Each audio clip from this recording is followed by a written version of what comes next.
talk about mental health, which is a huge topic, an absolutely astronomical topic.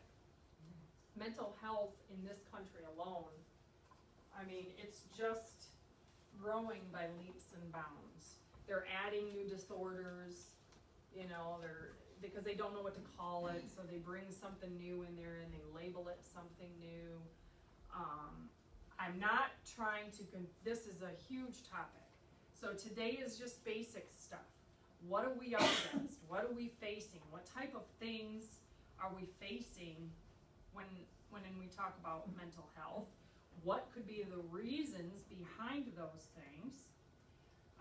And how can we maybe help ourselves and others that are maybe suffering within our circle, you know, our friends and family, because I think we all pretty much know somebody who suffers if it's not us ourselves, right? I know I do. I probably have a handful of people easy that I know are suffering right now from some sort of mental disorder, some sort of dysfunction that really disrupts their everyday life, if not completely makes them not a good part of society, you know?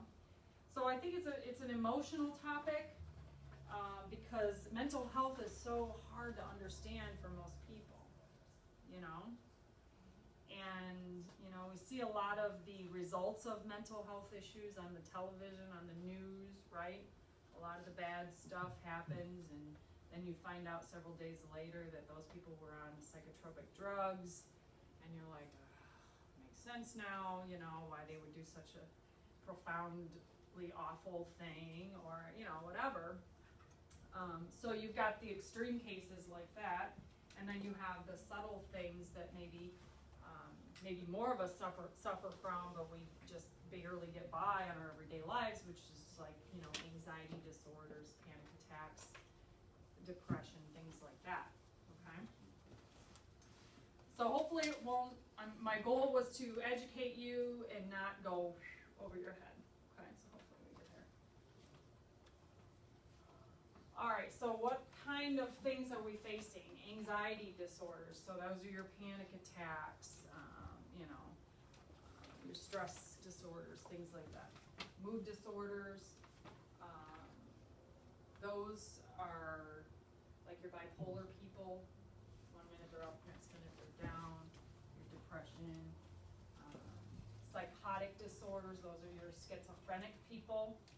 Eating disorders, that's your Pica, you know, your anorexia type people, okay? You guys know what Pica is? Where you eat things that aren't supposed to be eaten, you know, like wood and dirt and chalk, things like that. Usually, honestly, that is like a mineral deficiency usually. It's a sign of a mineral deficiency. And we're all pretty mineral deficient, but that's a severe deficiency where you start chewing on things that really are not meant to be eaten. Impulse control and addiction. So impulsive behaviors and addiction, personality disorders, obsessive compulsive disorders, post-traumatic stress disorders, your Alzheimer's and dementia, ADD, ADHD, autism, Parkinson's, Asperger's. The list probably goes on, to be honest, but those are the main ones. Okay. That's a huge, that's a lot. It's a lot to handle, a lot to think about, and wonder why. Because there really are no answers to these things. No true blue answers, at least from the medical model, as to the why a lot of times. They just give medications to try to prevent people from having episodes, psychotic episodes, or, you know, exacerbations, if you will. They like that word, exacerbation. So what's happening? About 30 million people today are on psychiatric drugs. That's about 10% of the adult population. That lines the pockets of pharmaceutical companies quite well because they're not cheap. They're one of the most expensive types of drugs out there. Nutritional deficiencies coupled with a bad diet equals brain inflammation. So bad diet and nutritional deficiencies cause not only systemic inflammation but straight to the dome. Okay? So you know how you feel when your joints are inflamed, right? That hurts. You don't necessarily feel it when your brain is inflamed, but don't think it ain't affecting you, because it surely is, right? Brain inflammation equals disruption in your normal neurological processing. So your ability to think clearly, or maybe your ability to sleep well, or maybe your ability to focus well. I mean, and that's on the low end. Can get even as severe as, you know, anger, outrage, anger, you know, people being irate and not being able to control their anger. In 20 years, 1 in 4 will be diagnosed with Alzheimer's, and there are 5.4 million people now. 1 in 4. Are you kidding me? What kind of retirement do you think we're going to have? Or save our whole lives for retirement, right? Some of you are your retirement age. I'm saving, you know, what chance do I have to reach 65 and be okay if I'm not proactive with my health? Because 1 in 4, wow, that's pretty intense. And what I'm seeing right now in the medical model, in the acute care setting in the hospital, is there are a lot of people who aren't even at that 65 years of age mark, and they are so chronically ill that they're in and out of the hospital already. There's no way they're going to enjoy their retirement. So they've saved their whole life to pay for their medical bills. That's not fun. I don't want to do that. You know, my eye is really open to a lot of that stuff going on, and that's, you know, I'm like, I don't want to be like them. I want to be different. I want to be better. I don't care what I have to do, you know, how disciplined I have to be. Yeah. And how did they get that? You're saying the brain inflammation? It could be. It can be. Crappy diet, nutritional deficiencies to your brain, and then you add inflammation in there. Do you think you've got so many neurons, so much neurologically happening up here, that if you've got that inflamed, ooh, I mean, if you think about it, what's a closed head injury? Closed head injury is just brain inflammation, complete swelling from injury that can lead to brain death, right? Because when you have that much swelling, I mean, this is on the extreme end, this is not this type of inflammation, but it gets you to think about all that's going on in here. When that happens, you have no blood flow through those areas, because you've got a skull here that's gonna, you know, it can't expand past your skull. So when your brain swells, it just closes off all those vessels and those neurological pathways. And if it happens long enough, then there's brain death. I mean, it literally can happen. So could you have a deficiency? The answer is yeah. Yeah, you certainly can. A deficiency in either major neurotransmitter like serotonin or dopamine could be the cause. Because if you have a decrease in your serotonin, that can cause women to feel anxiety, depression, crave sweets, carbs, gain weight. How many women do you know like that? Are you kidding me? That was me. That was me not too long ago, like 3-4 years ago. You know? Seriously, I was anxious. I was probably borderline depression or postpartum depression at the very least. And how did we get that? How did they get that? Just from a crappy diet, not taking care of themselves. Yeah. Yeah, absolutely. I got this ringing, and it just constantly go on and on and on. And that affected brain. They said that you know, they're giving me hearing aids, but they said they can't do nothing about it, and it kind of affect your hearing. Yeah, it does, because people got to talk louder because you're trying to hear them above the ringing. Yeah, and it never goes away, you know. It just constantly. There are a lot of things that can cause that. Yeah. Yeah. Men with a decrease in serotonin can have problems with addiction, anger management, even ADHD. All right. When a person is deficient in dopamine, they struggle in finding happiness, satisfaction in anything. Okay. They may have like Parkinson's symptoms, or lack of drive to do anything, or slow moving. You know, there are those lackadaisical people that can't probably hold a job, can't focus on anything, watch TV all day, and eat Doritos maybe, you know. Every time I do that and I see a typo, it bothers me. See? That's my OCD. See, we're all affected. Excuse me, this class is gonna help us to kinda, it would be helpful to us? Well, I hope so. I hope I'm so. going over basic stuff, what we're faced with as far as mental health goes, Yeah, what could possibly be factors in causing those disorders, and what we can do to maybe help ourselves out. Yes. Okay? Just the basics, because this is a huge topic. It's real, mental health or brain health is a huge topic. And you can dive into all corners of it and just, I could go right over your head. So that's not the purpose. All right, dementia, we hear that term a lot. That's just a general term, okay? What that is it's a general diagnosis for a lot of death or malfunction of the neurons in the brain. Alzheimer's is under this type of umbrella, okay, or diagnosis. This causes changes in your memory, your behavior, your ability to think properly. We all understand that part of it. Does anybody have anyone in their families that has Alzheimer's or dementia? Yeah, I have one of my friends that I grew up with, her mom just died recently because she forgot how to swallow. Yeah, I mean, that's kind of the end stage. You forget those basic, your brain can't even do those basic things that we don't have to think about anymore, more. I just thought it was like And from just like people or just habits. It can get in the very end stages, people with dementia or Alzheimer's can completely forget how to do the normal stuff. They can forget how to chew and swallow. They can forget how to, just basic stuff. Yeah. And, you can give them a feeding tube, absolutely you can, but what is that gonna, they have no quality of life at that point. So, it's pretty sad. It's a very debilitating disease. More than 1 million people die each year, making it the third leading cause of death. Now, there's some, there's like heart disease and cancer, and then dementia or Alzheimer's, and then under that or close to that or very equal to that would be properly prescribed medications.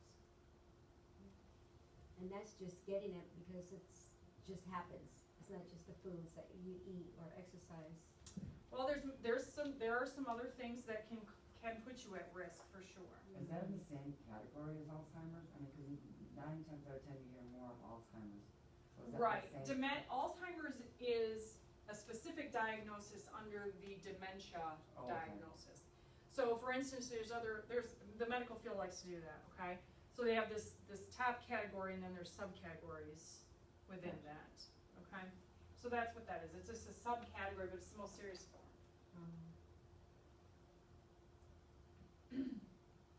Diabetes and dementia. Yes, there is a link. Diabetic patients are twice as likely to suffer from Alzheimer's.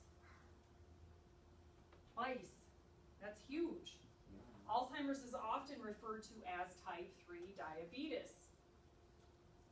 It's that severe of an issue, right? Increased insulin resistance equals decreased sugar in the key areas of your brain. Okay? So when you have insulin resistance, the insulin cannot get the sugar into the cell. Right? You copy? You follow me? Okay.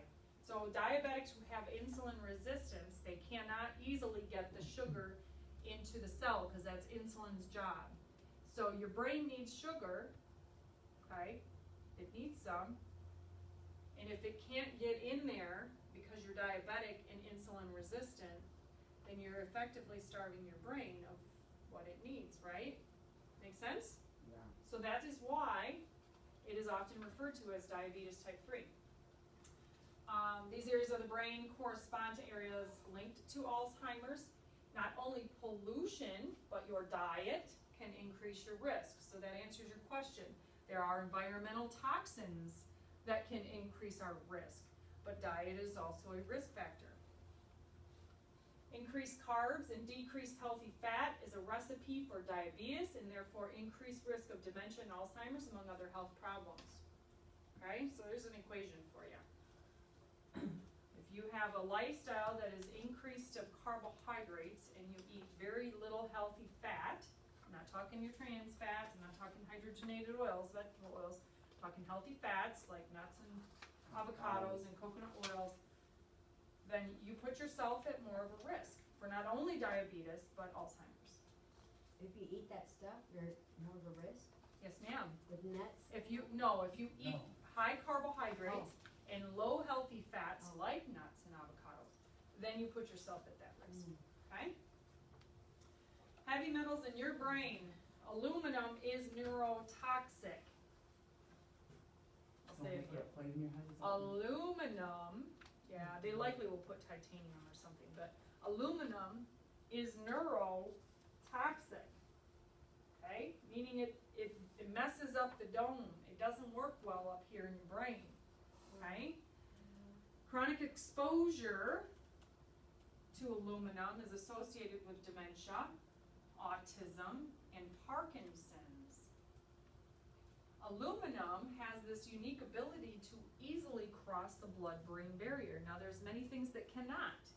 It's supposed to be that way, but aluminum can easily cross the blood-brain barrier. It's not supposed to be there anyway, but it does go there. It goes there readily. So, doesn't deodorants have aluminum? They do. And so that's probably absorbed into your system. It is. Anything we put on our skin goes into the bloodstream in 26 seconds. That's all it takes, 26 seconds.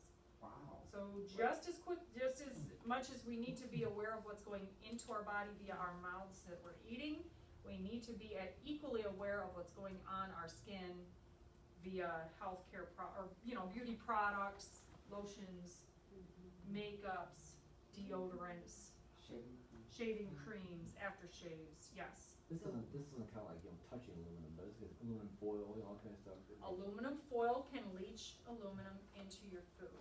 I mean, just touching it's not gonna be like. Not touching it necessarily, that's a little bit different, but if you're using like a lotion that will absorb into your skin, then yeah.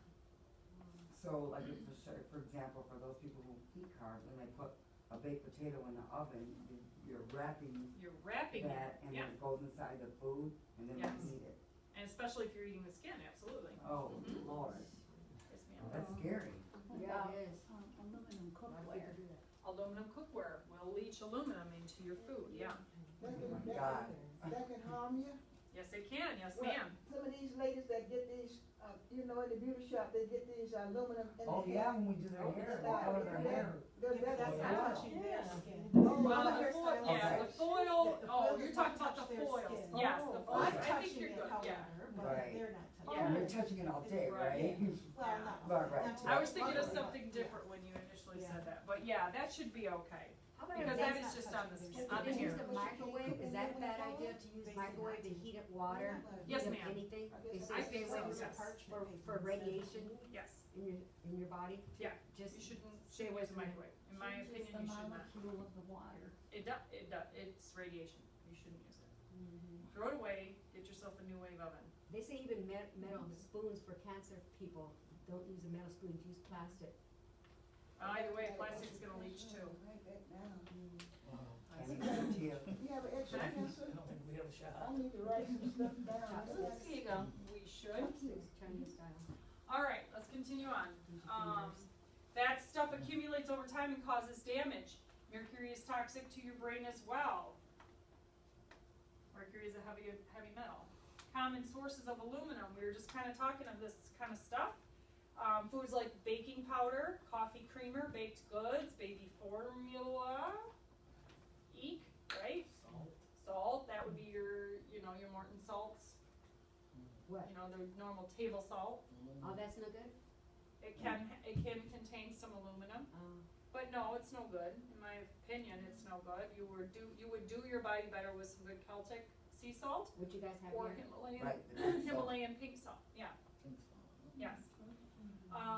Drugs such as antacids, analgesics, which is a painkiller, analgesics is a painkiller, and antidiarrheals, those can have heavy metals, particularly aluminum. Okay? It's so hard to get away from a lot of this Right. stuff. We use all this every day, forever. Yes, and that's where your diet is gonna come into play big time to help you not have to use those things every day. Absolutely. Baking soda instead of antacids is okay. Depends on what you're using it for. What are you using it for? For like heartburn? Yeah. Apple cider vinegar would probably be a better bet.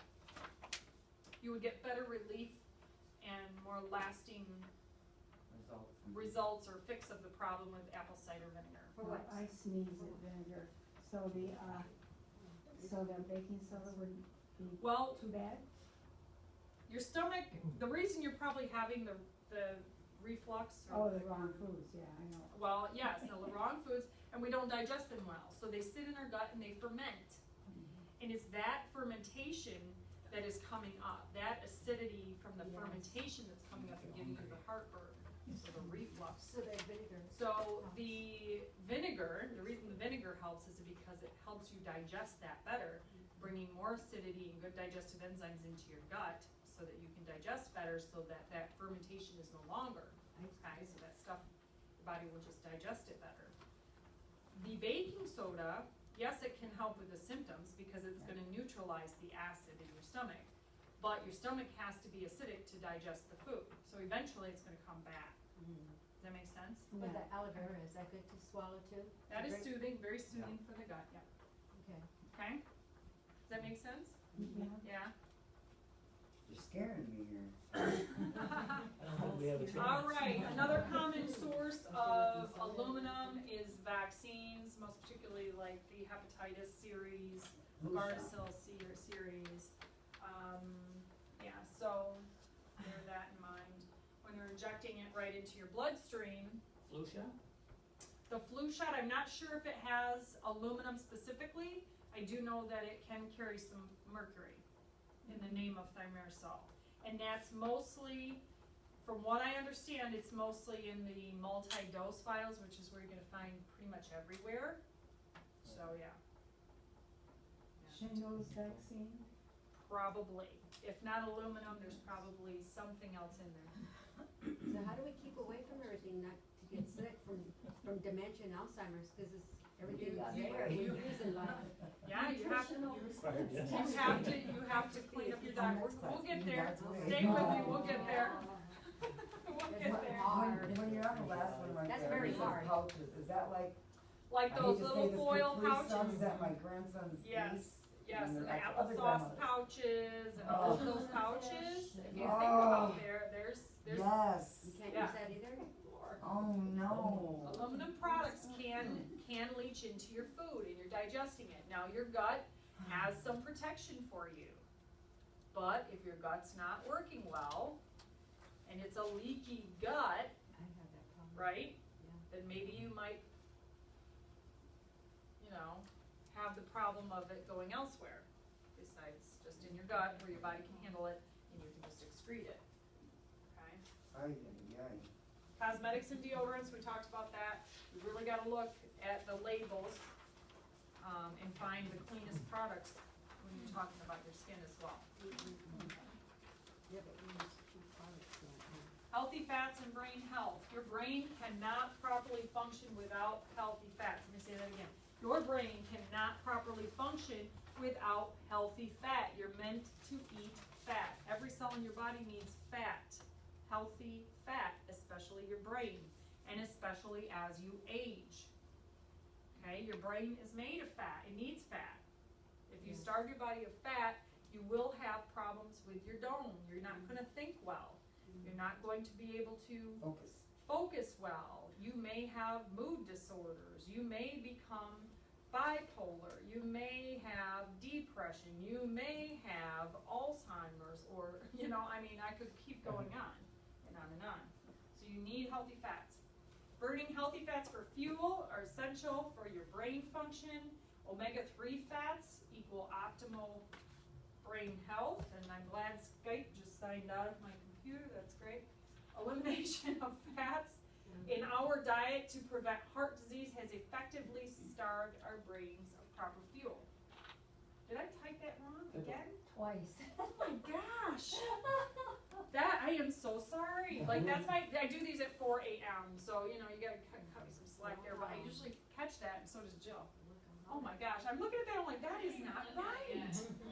Holy moly. Yeah, you get It's what I like mean. a Swedish word. It's fuel. Oh, yeah. Fuel. I It's French, apologize. it's French, just let Stay- it go. that's right. okay? Stay with me here. You know We'll what blame it I on the mean. Frenchman, okay? Oh my gosh, I don't know why I didn't catch it on the first one, but the second one I'm like, what on earth have I done? Okay. Spell check not working, or? It doesn't work in my PowerPoint for some Wow. reason. I don't know why. I thought that too. I am trying to That's study also this. Canadian. It might be. Unless somebody can you turn spell check off? I don't know. Maybe you can. Maybe somebody turned it off. My kids turned it on. All right. Oh my goodness. These are healthy fats. Okay, so for any of you that don't know what a healthy fat is, a healthy fat is found in organic pastured egg yolks. Okay, avocados, grass-fed meats. So you don't have to pick every little morsel of fat off of your steak. If you want to eat it, you go ahead and eat it. It's okay. Your body is okay with it, right? There are some people that think that that is going to harm them. There are people who don't like it, and that's fine if you don't like it, but don't pick it off because you think it's going to give you heart disease, right? Yeah, 'cause most people cut it off and trim it, yeah. Right, exactly. Just eat it. If you got a good marbled ribeye, you just eat it. Yeah, right? I'm hungry too. One thing that is like Coconut oil or MCT oil, that's medium chain triglycerides. Raw cacao butter, raw nuts, and real butter from grass-fed cows. Okay, so don't use the margarine, use the real butter. Raw nuts takes a while to get used to eating it, but Yeah. what a huge difference it makes in digestion. Yes. I much can't easier. believe Yeah. how good they are now. Was that the butter? No, raw nuts. All right, vitamin D. Low levels of vitamin That's D are associated with dementia. A good amount of vitamin D receptors are in the brain. So when they're activated by vitamin D, they support nerve growth within the brain. So we like nerve growth, right? Your body regenerates, every cell regenerates, and that's going to support that process within your brain. So it's important to get on a good vitamin D product. Like what you guys have here with the liquid? We have various ones. Yeah, we have a lot of ones. I need your class in there. Yeah. Look at this. Vitamin D is a fat-soluble vitamin. So you still need your fat. You need to take it with some fat so that your body can utilize it properly when you take it. Okay? But vitamin D is good for you, right? Yes, ma'am. Okay. For sure it is. Can you tell me how that's associated with the sun? Yeah. The sun, well, your body makes vitamin D when you're in the sun. Oh, Right? okay. Okay? Your blood cells? It'll make it. It uses calcium. It's a chemical process. The body, you know, takes in the sunlight, uses the calcium, chemical process, produces hydrogen peroxide. I mean, there's a whole process there. But the end result is vitamin D.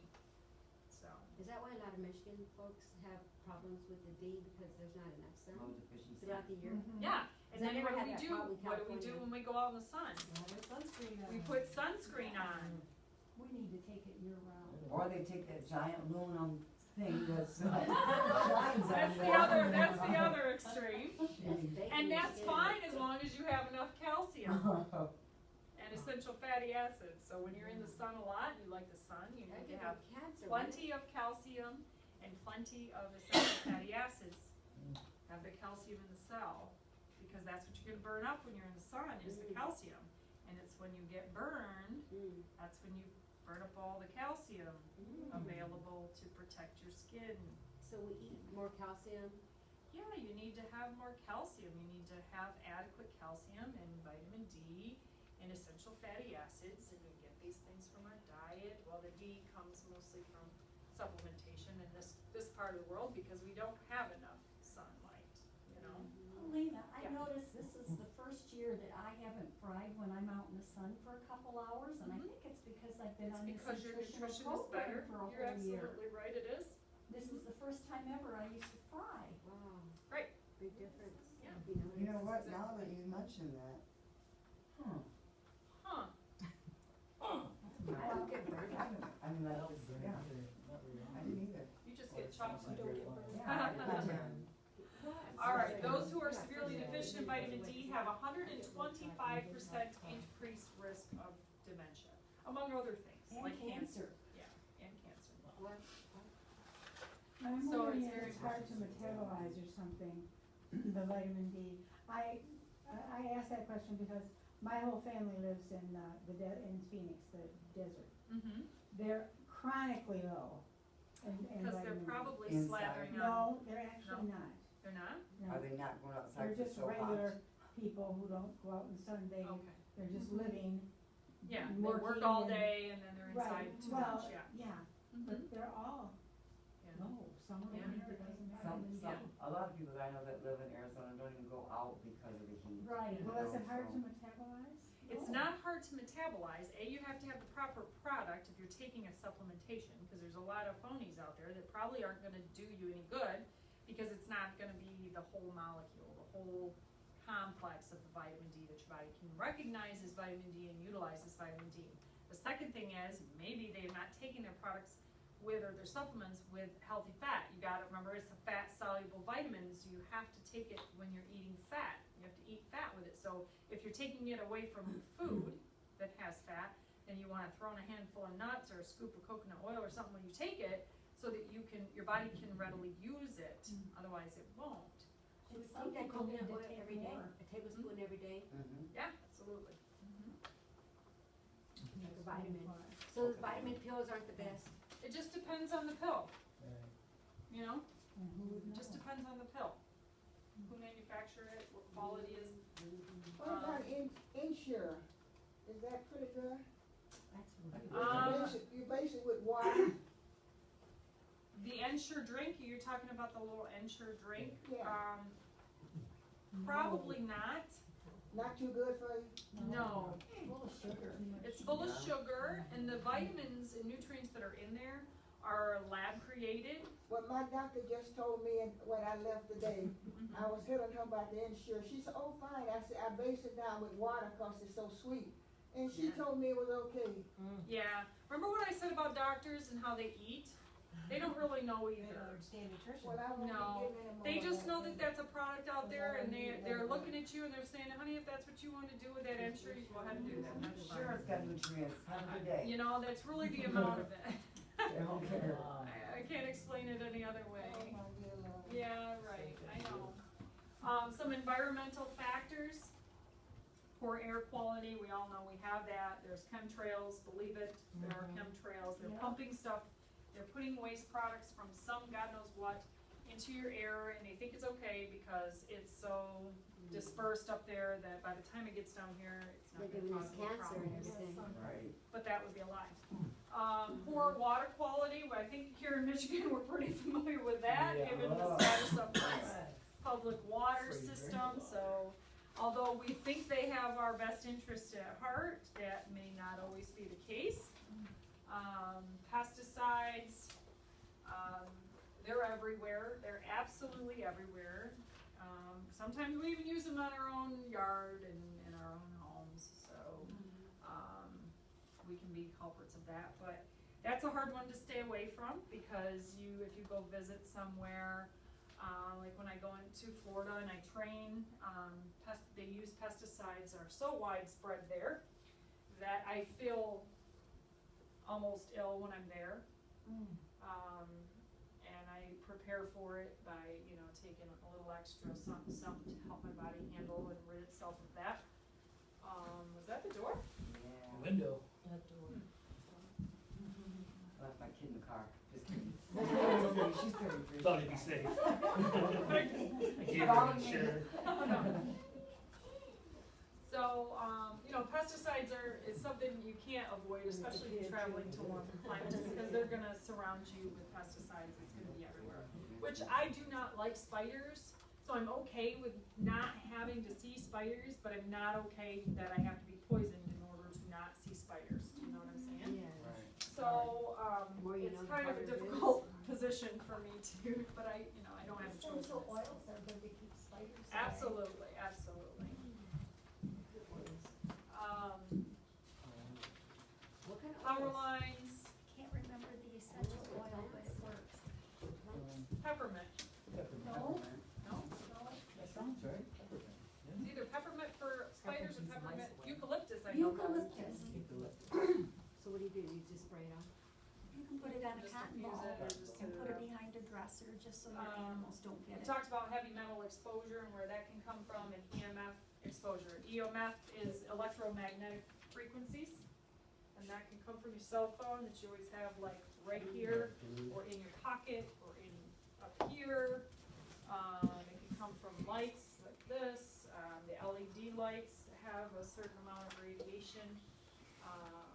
And I've been looking into LED lights because they just replaced all of the lights at McLaren, where I do the respiratory therapy thing occasionally, with LED lights.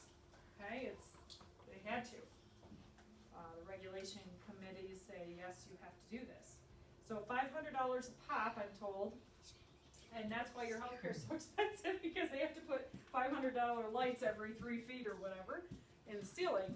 But you can't look directly into those lights. I'm finding. I'm reading up on them because I found that my eyes hurt when I'm there now. Like I squint in the areas where they've replaced these lights. I find myself squinting, and I didn't know if it was just because they are in fact brighter, or if it's because it's really hurting my eyes. And so I started looking at it and reading about it, and it can cause damage to your retina if you're staring at these lights, because there's no infrared coming from the LED lights. Your eyes and retina need infrared And light. they do that, the other one for energy saving. Yeah, exactly. They're cost effective, but what damage are they doing to our bodies, and most importantly our retinas? That will bring that remain up to be together? seen. If we all go blind, who knows? But EMF exposure is huge. We're surrounded by Wi-Fi all the time, and that wears on our bodies. It wears on our body's ability to support our immune system. And it can make us more susceptible to heavy metal exposure, to where our bodies don't rid itself of it as readily because of this EMF exposure. Real quick, so like people who have a lot of pins in their ear, like bobby pins? I wonder what that would do. I don't really know. But when you add EMF exposure and metal to your head, I don't know. I'll have to look into that because I don't really My know. daughter wears like a bun and, Yeah. all the little pieces that come out. Yeah. and- I don't know. I'm like, I'd have to oh look my. into that. That's interesting. How do you Cut use it out. it? Yeah, hi. Thanks for coming. Glad you made it. Thanks. Did you have a question? I do. So regarding radio waves, and you mentioned cell phones. Now, what about microwaves? Microwaves, they give off radiation, absolutely, every time. I would not stand in front of them. I don't personally use them. I don't either. But if I'm around them, like in a workplace or somewhere where I can't avoid it, I certainly am not going to stand in front of it or near it when it's on, because it does emit radiation, absolutely. So you're not a advocate for using a microwave to cook food? No, sir. Absolutely, that's great. We haven't owned a microwave for like 6 years. So Oh, you have an old one. Yeah, thankfully, the Board of Water and Light has not pushed smart meters on us, but don't be surprised if it comes our way, especially in the next 5 to 10 years. What is it? Oh, It's sooner a than smart that. meter on the side of your house to monitor your energy usage. They told me a year. Oh, really? Oh, that's soon, huh? I was hoping for much less. To my knowledge, we can still refuse them, so that will be my plan, because they do emit radiation throughout your home. So it's gonna amp you up, so you're kind of living in a microwave in a sense. Yeah, and it's already bad enough with our Wi-Fi in our homes, right? So, looking into some EMF protection might not be a bad idea, both for your cellular phones and for your home if you have Wi-Fi, wireless routing in your house. Question, so if someone had radiation on their brain, Mm-hmm. what the chances of getting Alzheimer's or dementia are higher. Well, What is infrared? Infrared is light, it's a wavelength of light. So you're ultimately saying, Dangerous, and a piece of equipment, like a hair product that stimulates hair growth. I don't know. I don't know. I don't, Infrared. yeah, I don't think infrared is bad for you, no. That, I mean, it's natural light and heat. Lower heat, right, or something Yeah. like that. so ultimately you're saying like internet through dial-up is safer than Wi-Fi. Correct. But who uses dial-up anymore, right? Right. I think Do I'll you still start use using it. dial-up? Do you? Can you even get it? Right. I don't know. I don't even know if you can get it. Depending on where you live. So there is a place out there that offers protection, so get your pen out, I'll tell you what it's called. You go to www.safespaceprotection, safespaceprotection.com, and they have little stickers, yeah. Jill will get you one. They have little stickers for your cell phones. I'll show you mine. Some cell phones need two. The bigger ones, the ones that need two. Sometimes, but you What is just the gotta. side for again? That is for electromagnetic frequency protection, both for your cell phone, your body, and your home. There's various. So like if my TV's on when I fall asleep and my computer's there and my cell phone's right there, I'm like, all Yeah, around the you're room. getting hit from multiple, and I have my necklace on here. This protects me within a 7-foot radius of EMF radiation. Did you order that off this I website? did. And here's the sticker, see that dark sticker right there on my phone? That does the same for the, now this technology, and it explains it on the website, so go ahead and read the technology. Yeah, you're gonna definitely need it for those. Is it like a Cause that is magnet? right around your neck, right? Is it Right like by a- your thyroid and your, Is yeah. it like a magnet? No, what it is it's specific technology. When this radiation comes off of Right. this bad boy and that bad boy and the lights, it's very scattered and disorganized, and then that's all what our makes phones it. around you, like when you speak, we're all have Exactly, phones in our purse. exactly. So it's very disorganized and scattered, and that's what makes it unhealthy and damaging to our bodies. When you have this technology in your presence, this organizes the frequencies, the radiation frequencies, okay, the EMF. It organizes them, so then they're no longer harmful to the body. So that's the technology, but it gets more in depth on the website, so read it, it's very interesting. Thank you. And there's more and more advancements coming out all the time, but that is currently the products that we use. So you're better off to keep the cell phones and everything away from you when you're in bed, unless you have one Yeah, in you the shouldn't middle? sleep with it, you shouldn't use it for your alarm clock, even if you have protection on it, I think, because, you know, this can only go so far. I would just, you know, it can be disruptive to your sleep too. Because it's throwing waves. Yeah, exactly, absolutely. Put it in the basket on the kitchen counter. Right. So those come in a 2-pack, they're like $30. You get 2 of them for $30. Slap it on the back of your phone, slap one on your laptop, put one on your desktop, one on your modem, whatever, or they have whole house system ones that are they're more costly, but you can physically get one that you put near your router that will do it at the base of where that radiation is coming. Will that handle your cell phone then also, if you have one on your router? and you- I would probably still protect my cell phone, even still. I have some home, and I still wear this when I'm out, because this helps just my general field wherever I'm at. And Jill, do you ever do you notice a difference in the way you feel when you wear yours? Not necessarily? No, not yet. The only place I really notice a difference is when I'm in the hospital setting. If I don't wear this and I'm in the hospital setting, I feel awful, like my energy is way low, I'm irritable, I don't like the way I feel when I'm there. I don't notice it anywhere else, but there I do. But I think because I'm so very surrounded, there's computers absolutely everywhere, in-house wiring of Wi-Fi everywhere, and fluorescent lighting, exactly, there's so so much there that it's It's very. killing people who are trying to get better. Exactly. Oh, Lord. Things like that emit Safe these bad things, even if they're not operating, like with the television, it would be emitting, or a computer, even if it's not in use. I don't know the answer to that. I know it can, they say it can use electricity, even if it's off, right? So if you wanna save more on your electricity bill, keeping your appliances or things unplugged that you're not actively using is supposed to help with your electricity bill. So it's possible that it still can emit some radiation when it's not even in use.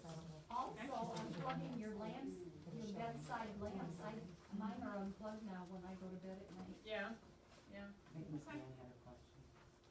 Who did? Nan? Miss Mann Did you had have a question? couple times. I just got the answer. Okay. Oh.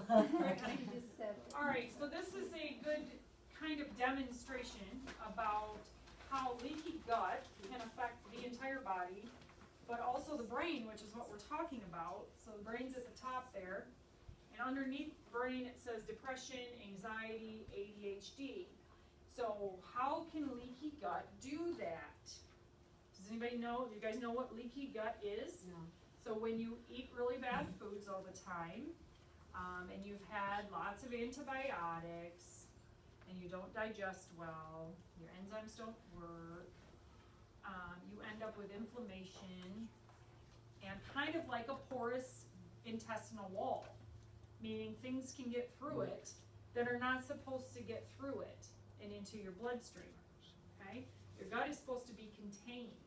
There's certain processes when you digest, and there's the uptake of nutrients, but then there is the excretion of waste, all supposed to be contained. And sometimes that does not happen because of our poor diet and, high antibiotic use, stress, you name it, inflammatory responses within the gut that can lead to leaky gut syndrome, okay? And so when that happens, it puts you at more risk for many things, including mental health issues, okay? If you look around this, you've got bad skin, so acne, rosacea, eczema, psoriasis, thyroid problems like Hashimoto's, hypothyroidism and Graves' disease, colon problems like constipation, diarrhea, and irritable bowel, adrenal fatigue, joints, your rheumatoid arthritis, fibromyalgia, and headache people, sinus and mouth problems, frequent colds and food sensitivities.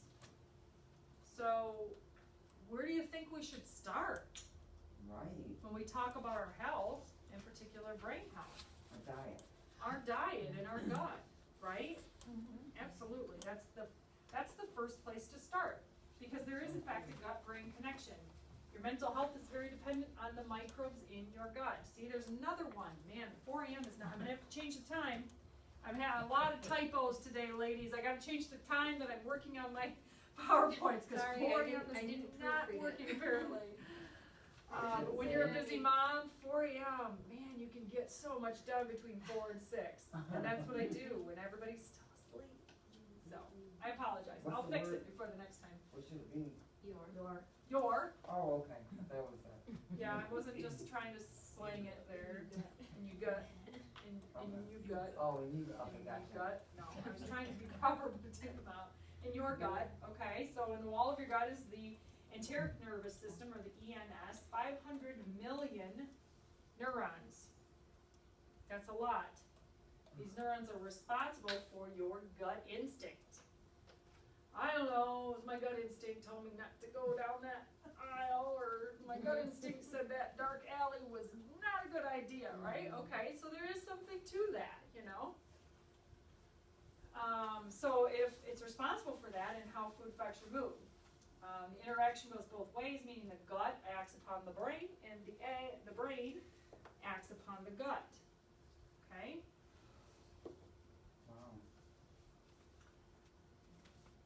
We have this neurotransmitter called Gaba, which stands for gamma aminobutyric acid. It's hard to say, aminobutyric acid. It's an inhibitory neurotransmitter, not to be confused with excitatory, okay, so it's inhibitory, meaning it chills us out, responsible for calming us down and relaxing the brain specifically. It's kind of like the brakes on a car, okay, so you just kind of, it helps you just slow down, relax. The gut microbiome is largely responsible for the production of this. So if you have a poor gut microbiome, are you going to produce enough of this to be able to just chill down and relax and slow down and take a deep breath? Probably not. So these are probably your real keyed up people, high tone, keyed up, can't go to sleep at night because I can't shut my brain off, wake up in the middle of the night and can't go back to sleep because I can't shut my brain off kind of people. Okay? What causes that? Could possibly be a low Gaba in the body. What's that? It's a neurotransmitter, an inhibitory neurotransmitter. Okay? Can you determine that by the nutritional response testing? Not Gaba specifically, no. Is that like blood work to test That would that? I'm not sure if there's a blood test that helps us know that level. I don't know that. With neuro, would they need like a CAT scan or something or something? No? No. But what you would look at would be their gut. You know? So you would start there first. Because if you're suspecting based on someone's history and physical that and what they tell you that they may be not producing enough GABA, then you would have to start with the gut. What's GABA? So can nutrition response testing help this? Absolutely, it can help this, but we wouldn't really have a way to know if this was specifically the thing. Yeah. Well, we would know if you wouldn't, because you would know if we had gut issues. Absolutely, gut issues, yes, but this specifically. Here are some symptoms of low GABA: anxiety and panic attacks, sensitivity to light and loud sounds. So those people that always have to have it dark and quiet, can't shut your brain off to sleep, cold extremities, fibromyalgia, joint stiffness, irritable bowel, a feeling of being overwhelmed all the time, not being able to handle things, you're too overwhelmed, agitation, shortness of breath, and palpitations. Right? What's low GABA? I forgot. What's Low GABA? GABA, what's GABA? Yeah, that's the neurotransmitter. Let me go back. Because I Right can't next sleep. to it. Right It's next on to the it. sheet. So there's that one, there's right here. Mhm. You know, Okay. that's what that is. Okay. So how do we protect our gut flora? We only use antibiotics when absolutely necessary. Like if you're about to die, that's absolutely necessary. So every little sniffle that you get, that's not necessary. Don't run and get an antibiotic. My sister totally does that. It drives me crazy. She totally does that. Oh, I just know it's gonna be a sinus infection. If I don't get right on it, she's just sure of it, right? And so because of that, just recently she suffered from acute diverticulitis. Not surprising to me. Caught her by surprise, but I'm like, well, I'm just saying, I could help you out with that if you'd like me to. Surprisingly, I didn't. I don't think she knew about it, but otherwise she would have. Do not drink tap water. Why? Because we talked about our water supply and its pollution, and there's 50 different, or more than 50 different chemicals in your water that you cannot taste or smell. When you go get the water, you know, at the water stores, that's okay water? I don't know, because I don't know what water they have there. I don't know how if they use just reverse osmosis. I have no idea what they do there at the water store. Well, So I can't really answer that. I don't really know. Well, if you can't drink tap water and you don't drink that, What, like a Brita filter, for instance? Right. A Brita will take out the chlorine, but it won't take out the pharmaceuticals, it won't take out the fluoride. Lovely. What kind of water are you drinking? I drink reverse osmosis water with remineralization most of the time. Where you get that? But that's not the best water to drink either. I have an in-home system that I got several years ago, but I've learned recently, and I have had my water tested against my body because that will tell me ultimately that it's okay, for me anyway. And so, I've learned recently that reverse osmosis can, the system, the actual membrane, there's a rubber membrane within the system of reverse osmosis that has these teeny tiny little holes in it, and those holes are put there by radiation. Yeah. And because of that, the water's response to that post teeny tiny holes down in the system is to create black mold, to chelate the radiation, okay? So ultimately we can be worried about everything and get all freaked out. I It initially sounds was like kind of that. freaked out about my water. But Dr. Junkie reminded me that he tested that water against my body. So although that can happen, it's probably not happening to a degree with my system and my water that is affecting my body currently. So I'm not gonna make any drastic changes right now in my water system. There are some better systems out there, and I'm sorry, I can't remember the names, but they involve not only like a coconut shell filtration, but something else that's not reverse osmosis, but it will handle everything from chlorine to fluoride to prescriptions to lead to whatever. It'll filter it out, but won't take out the minerals and the good stuff, which reverse osmosis does do. So if you have just plain reverse osmosis, it's basically dead water by the time you're drinking it. So I have the remineralizing filter, which is the last stage, that puts some minerals back in the water, but then I also add pink Himalayan sea salt to my water. Yeah. To give it more life, to give the water back its life, which is the minerals. Make sense? You put sea salt with your water? Yeah, just enough. What about the filters at the health food store? Haven't really looked at those too much. My guess is they would be okay for, chlorine. They're not gonna get your fluoride out. If they did, I would be very surprised, but I don't think they're of the quality to be able to do that. So yeah, the system the in-house system that I would like to get someday is around a couple grand. So it is not cheap. So as for now, if this water is okay with my body and my kids, I test my kids with the water too, so they're How do you okay with test it. it? How do you test it? With muscle testing, the nutrition response testing. Over there? Yeah. Okay. Eating grass-fed meats can protect your gut flora. Stop using antibacterial soaps. That's a huge one. We all went on this crazy, heaven forbid, if we should have bacteria on our hands, right? Oh my gosh, we even can't pump it anymore. We gotta have the electronic one that we don't even have to touch, right? Because heaven forbid. Well, here's the thing. Here's the thing. That antibacterial soap is doing you more harm than good. The triclosan or whatever they're putting in there, doing more harm than good because it's not only killing the bad bugs off your hands, it's killing the good bugs too. And bad bugs can go away with effective hand washing. It's been proven time and again. Effective hand washing can stop the spread of disease, and it's okay to have a little bug once in a while. Your body needs to be reminded frequently of how to handle those things. That primes your immune system, keeps it strong. If we eliminate every bug in our lives, what's going to happen to our immune system? It's going to get real lazy real quick, okay?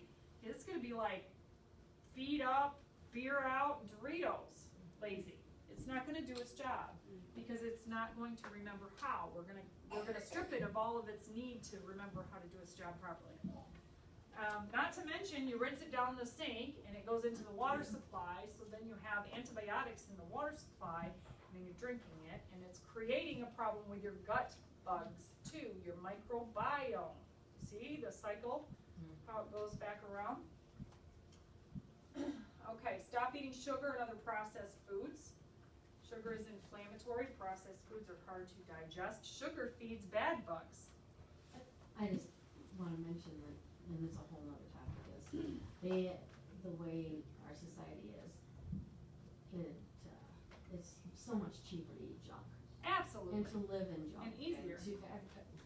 Everything is so Absolutely. cheap, it's bad for you. Right, 10 for 10, bring it on, yes. So then, All day. the society, the parts of society that can afford grass-fed meats and things like that Yes, are just ideally, killing themselves slowly.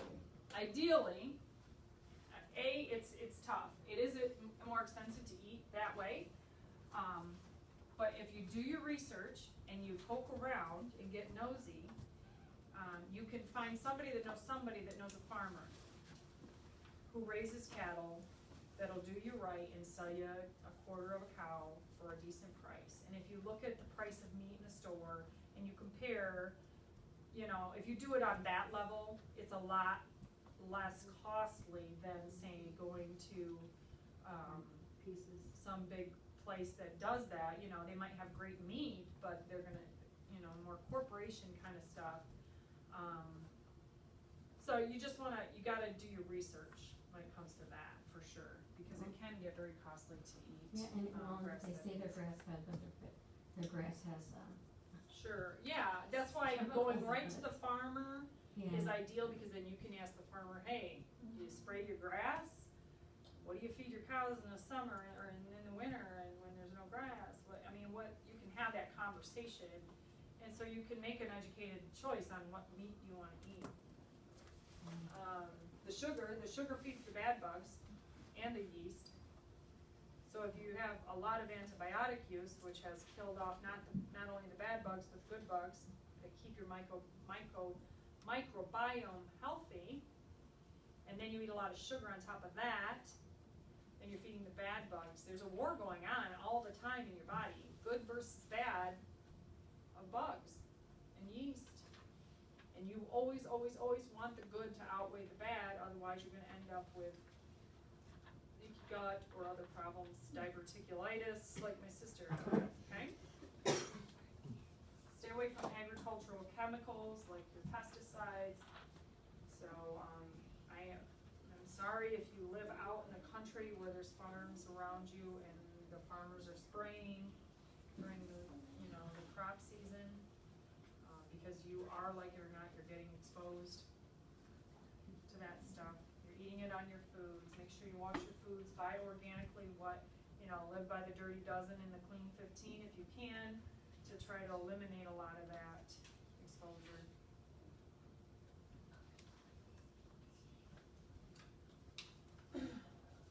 Here are 20 ingredients to memorize and avoid in any food you consume. I'm not going to go over these individually, but I wanted you to have it so that you can look at your diet and look at your labels and see what it is you're eating that's going to disrupt function in your gut and your overall health. This is a pretty tough topic for me, protecting our children, because children is the population of peoples that mental health issues is growing rapidly. And so I feel like we need to step up and help our kids that much more. There are more than 20% of children that are diagnosed each year with some type of mental disorder. It's most prevalent between the ages of 3 and 17 with ADHD. 1 in 50 children now fall into the autism spectrum classification. And if this statistic trend continues, it will be 1 in 2 by 2020. That's what they're claiming. If the curve goes the way it's been going and continues, if we don't stop it, and it doesn't look like we really have pinpointed how to stop it yet, right? 1 in 2 by 2020. That's sad. And the drug companies don't want anybody to figure it out. No, no, they don't. They really don't. They don't. That's dollar signs for them. It's 2016. I'm just saying, that's 4 years away. Less than 4 years away. Wow, that's crazy. I mean, if you think about it. The cost of this is more than $250 billion per year and rising. Your insurance costs are going up 25% as of January 2017, that's what I heard, right? Health insurance costs? You mean our copay is gonna be higher? Probably. Yeah. Most likely. Boys have a higher prevalence of autism, Tourette's, behavior, and anxiety problems. Girls have a higher prevalence to alcohol addiction and depression. Sounds about right. Gosh, like which one is worse? You know, they're both just scary. Exactly.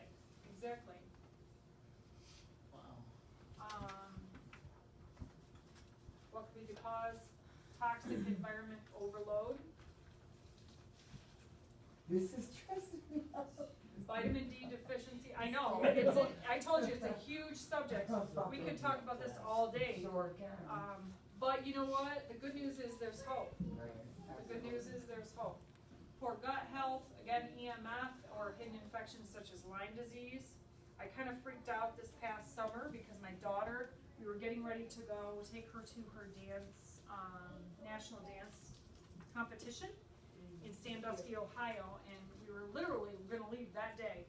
And my babysitter was there with us, and she was helping to get the kids ready, and she was going to do my daughter's hair for me, and she's got all this hair, right? And that week was like the last week of school prior to that, and she had field day, she had all kinds of, you know, how that last week of school is. So, and I don't live in the country, I live in the city, but, you know, and my kids don't, I mean, they're not real, they're outside all the time, but they're not rolling around in the woods or anything, so I don't really think about ticks or Lyme disease or anything. And as far as my kids go, I don't check them for ticks in the summer. But boy, I should have, because my babysitter's going to do her hair and she's parting it down the middle, and she jumps back. I happen to be walking by, she jumps back and she's like, oh my gosh, what is that? Is that what I think it is?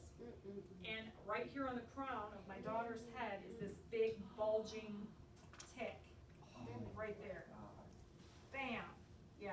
So I had my moment of panic, and then I had to calmly grab my tweezers and just do what I had heard many people say many times, is just pull it out slowly, straight out, and hope get the head with it, kind of thing, and that's what I did.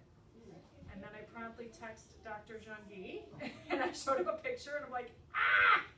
Just found this and pulled it off my daughter's head. So, you know, I mean, Lyme disease is no joke. We need to be very diligent. Did she dance? She did. She was fine. She was absolutely fine in that spot. It left a red mark. It healed up just fine. But it didn't get to her long enough. You guys got it in time. It was engorged. I don't know. I don't know what she was exposed to. I just support her nutritionally, and we'll just see. So did you have to give her extra nutrition specific to ticks or? Nope, I didn't. I just monitored her very closely after that. I tested her once a week for many weeks after that, and you know, she's. I mean, if she had anything responsive to that, I don't know. I can't prove that it was specific to that. I just handle her nutritionally, and you know, I mean, but as a mom, I was very, very attentive, and I tested her very frequently after that. And I saved the tick in a zippy bag in the freezer. To my knowledge, it's still there.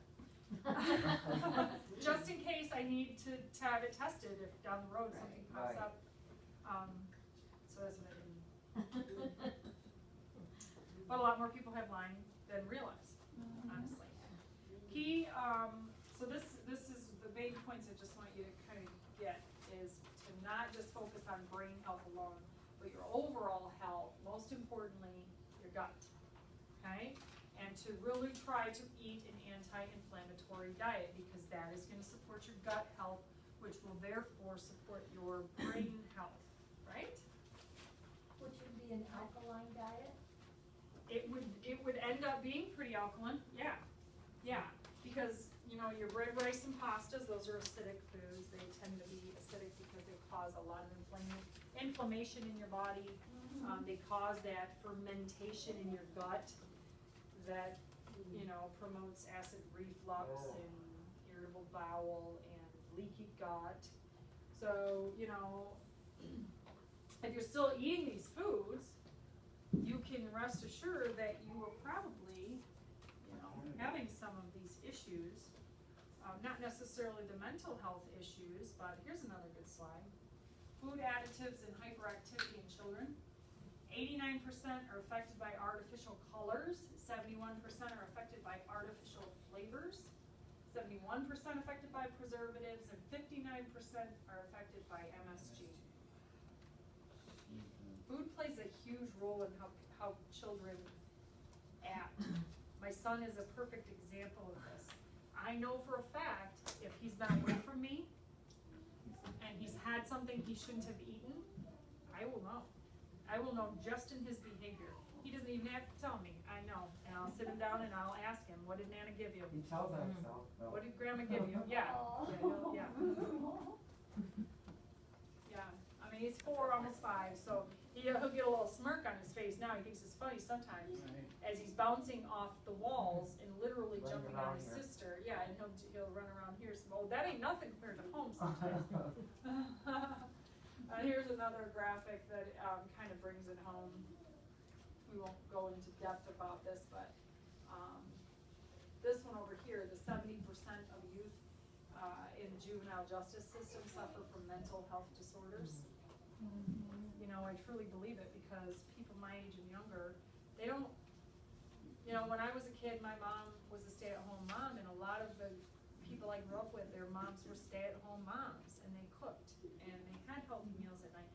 My mom cooked every night. There was always a meal on the table. We didn't eat out only when we were like going somewhere, you know.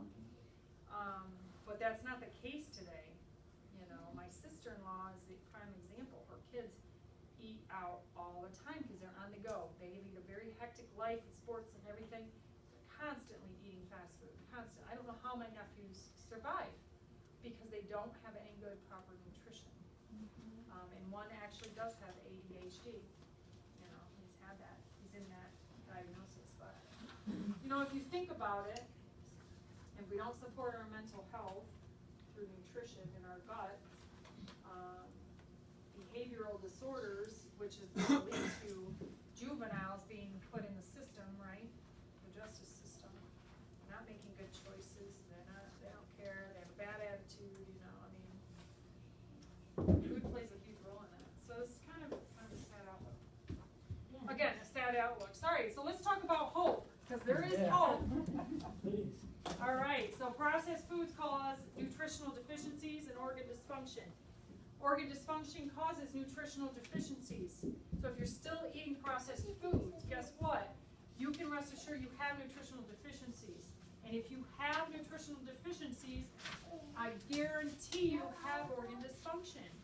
Okay, because those organs in your body need nutrition. And if you're deficient, then they're not going to work well. Now your body is beautiful at creating homeostasis or a state of normalcy, and it can do that for a long time, meaning we can beat up the body for many years. God knows I did in my 20s. I really did. I tried really hard to beat this body up, and that gave me a premature child. But if you understand how that works, then you can understand how to break the cycle, because it is a vicious cycle.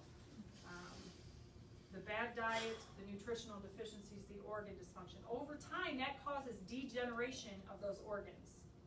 It may not be all of them, but guaranteed it's going to be some certain specific ones, and you would not want them to be the major ones, right? I mean, there's people getting things removed all the time because they're not functioning properly.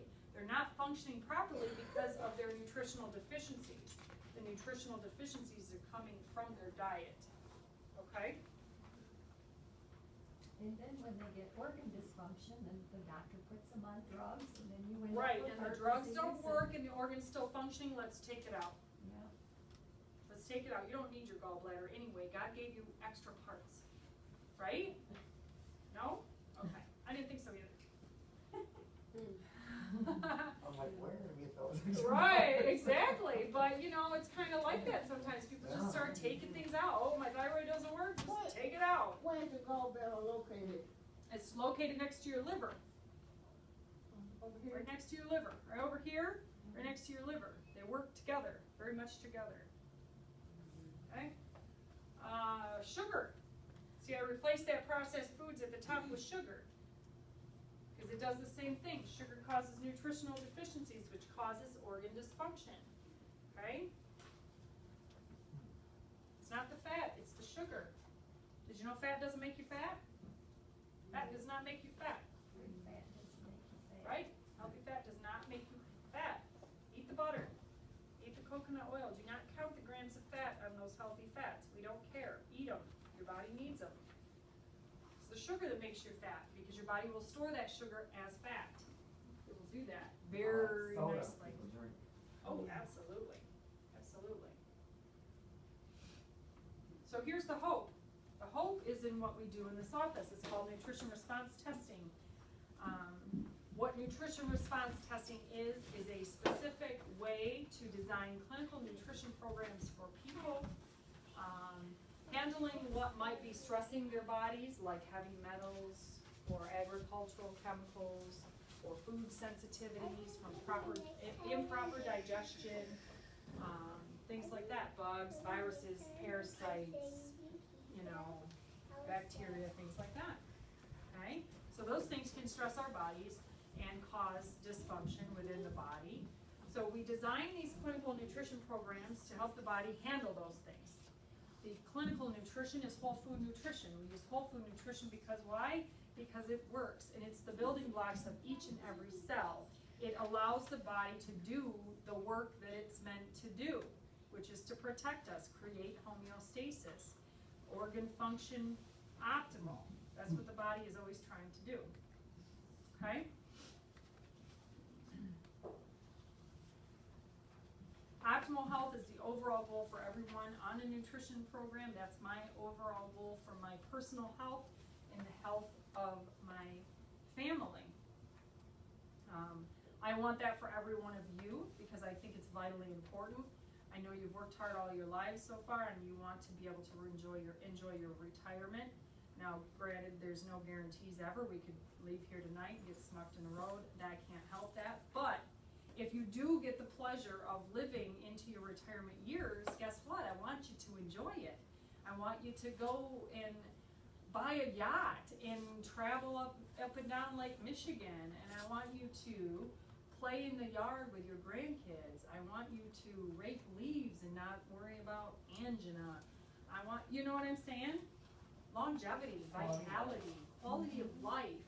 I do not wish for you to sit at, White Hills, or what's that place called? Adobe Road. The Pines. God forbid you end up at the Pines. Don't go there. That's even worse, but that's not what I want for you. My goal for you is optimal health. I don't know, I think it's where you work at. I'm just saying. Over there. Yeah. Do you know what I'm saying then? I mean, I've heard nothing but awful things Back in about the that place. days, we're talking about years. How it's still open, I don't know. But anyway, safe and natural. It's safe and natural because it's whole food. It's food that your body will recognize as food and use as food. Okay? Medications have side effects. Absolutely all day, every day. Whole food does not. Okay? All right. So that's the end of that. What I would like to offer, though, is a demonstration of what nutrition response testing is, and offer you to be able to have a quick assessment with me to see if maybe you're just testable and you're a good candidate maybe for nutrition response testing. But Jill's going to allow me to push on her arm so I can demonstrate. Oh, how many people have not seen nutrition response testing before or been tested? Just one or two of you? Okay. All right. Well, we use an arm or a leg. We use a strong indicator muscle. That's what we call it. This one. There we go. I always slide the wrong thing and then I screw up the vision. Okay, so she's going to just resist me. I'm going to push down on her arm and I'm going to see if she has energy in her arm. Match my pressure. And she does, okay? Now, just like the light, which is 93 trillion miles away, right? It has energy and it comes down to Earth and through our car windows and warms us as we're driving and sometimes makes us too hot. That is energy transfer, right, from the light. We're energy beings also, aren't we? In these bottles is food, and it has energy as well because it's food. It's a living thing, and it's not stripped of all of its properties that make it a living thing that your body can utilize. So it too has energy, so that's why we use it. All right, so we do muscle testing or nutrition response testing. We use acupuncture reflex points on the body. Those reflex points then correspond to the underlying organs, okay? So if we touch reflexes along the body and we do the muscle test at each spot, if the arm stays strong, that part is okay. I'm moving on. I'm not worried about it, okay? That tells me that part of the body does not need my help. If I get to a part like the liver and Jill's arm goes down, that just means to me that liver is stressed and needs some help. It's not functioning at 100%. So I need to A, find out what's stressing it, from those things that I mentioned earlier, the chemicals, the metals, the food sensitivities, the bugs, whatever it shall be. So I'm gonna find out what might be stressing it, if anything. And if something is stressing it, I'll give it specific nutrition to allow her body to handle that. Okay? The nutrition doesn't handle it, it allows her body to handle it. It's the building blocks that push the buttons within her to make the physiology happen, to make the process go. Okay? And then I'm going to feed that organ some specific nutrition to help it regenerate and rebuild, because it's been stressed for so long. It's breaking down, it's degenerating. So I'm going to put this in her hand, and I'm going to ask the body, in a sense, it's like a question. I'm asking the body. I'm making a, do you see how I'm making a circuit here between us? This is energy. I'm going to touch that area, and I'm going to push on her hand. And if that's the right nutrition for her, this arm will stay still. Okay? If it's not the right nutrition for her, the arm's going to go weak. And I'm going to say, no, that's not the one, and I'm going to pick another one. And I'm going to say, is this the one your body wants? And if her arm stays strong, then yep, that's the one her body wants. Okay? And we go through all of the reflexes. And the goal is to make the body as optimum as we can with whole food nutrition, using the muscle testing as a tool to guide us to know how the body is functioning. And if it's not functioning optimally, then we can feed it the specific nutrition it needs to help it do its job better. Okay? Pretty cool, huh? All right. So if any of you would like to be tested, just kind of sample, if you've never been